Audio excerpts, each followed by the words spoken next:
This story is going to piss you off. I can't even tell you, I was seeing red when I first went through this story. Jeff Olson lives in San Diego and is a former congressional staffer.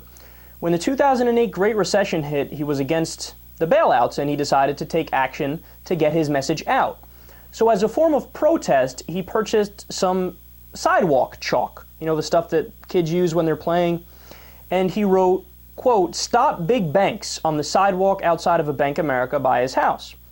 And he also drew an octopus that's holding cash. It was some silly symbolism to say they're taking all of our money. It's definitely a true message. And he wrote some other things as well. Nothing profane, nothing crazy.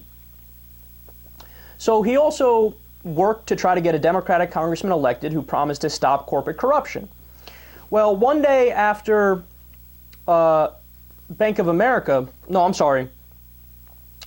day a Bank of America vice president, Darrell Freeman, caught Olson and threatened him. He told him he'd have his account canceled, which wasn't even at Bank of America. It was at a smaller local bank that this guy had nothing to do with, but he was threatening him. So a little while later, Olson was arrested and brought up on 13 charges of vandalism, and Bank of America claimed, get this, that he cost them $6,000 to clean up the sidewalks. Okay, I saw the pictures. It didn't cost $6,000. It didn't cost $6. It's 7 seconds with a hose is what it took.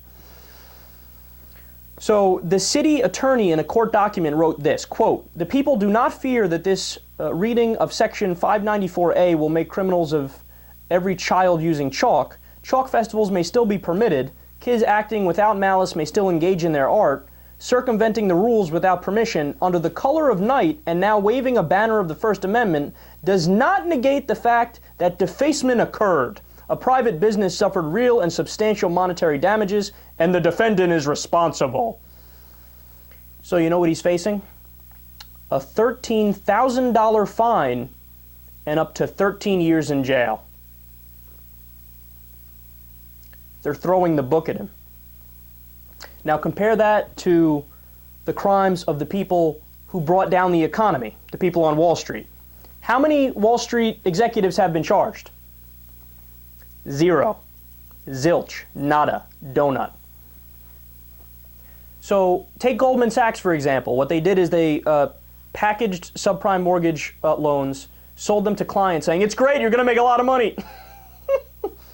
Then they turned around and bet against them.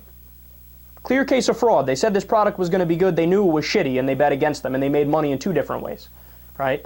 But nope, nobody was arrested for that. How about when they took our hard-earned taxpayer dollars in the form of a bailout and gave bonuses to the CEOs who bankrupted the corporations?